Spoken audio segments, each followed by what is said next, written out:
నేను ఈ మోటార్ ఫీల్డ్కి వచ్చి 5 ఇయర్స్ అవుతుంది. 5 ఇయర్స్లో కూడా ఎప్పుడు కూడా ఇటువంటి సార్ నేను చూడలేదు. దొరికినట్టు లోపల వేసేస్తే ఏంటి మీ పరిస్థితి ఏమైపోతుంది? ఆ పరిస్థితి దాకా వెళ్ళొద్దు. స్కూల్ పిల్లలు తిరిగే ఆటోలు కంట్రోల్ గా దయచేసి వెళ్ళండి. వెనకాల కూర్చోబెట్టుకునే బదులు తగ్గించుకోండి.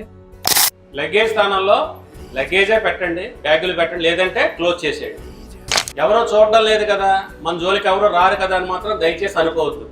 ఎందుకంటే ఆయన ఒక గొప్ప స్థాయిలో ఉండి కూడా ప్రతి ఆటో డ్రైవర్ కష్టం కూడా అర్థం చేసుకుని ప్రతిదీ అర్థమయ్యేటట్టు చెప్పారు. ఈ రోజు మీటింగ్లో అంతలా చెప్పారంటే అర్థం చేసుకోండి.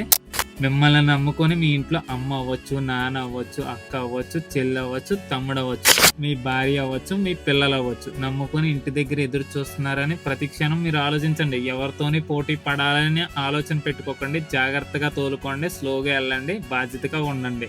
చివరగా అర్థం చేసుకోవాల్సింది ఏంటంటే ప్రతి కస్టమర్తో కూడా మనం గౌరవంగా నడుచుకున్నప్పుడు మనకంటూ ఒక గుర్తింపు ఉంటుంది. మన ఇంట్లో వాళ్ళ గురించి గొప్పగా చెప్పుకునే రోజు కూడా వస్తుంది. ఎందుకు ఈ మాట చెప్పానంటే అల్లరి చేసే వాళ్ళు చాలా మంది ఉంటారు, కానీ అల్లరి చేసే ముందర 1కి 10 సార్లు ఆలోచించండి. మీరు చేసే అల్లరి వల్ల మిమ్మల్ని ఒక్కళ్ళనే అనరు, మిమ్మల్ని కని పెంచిన అమ్మా నాన్న అని కూడా అంటారు.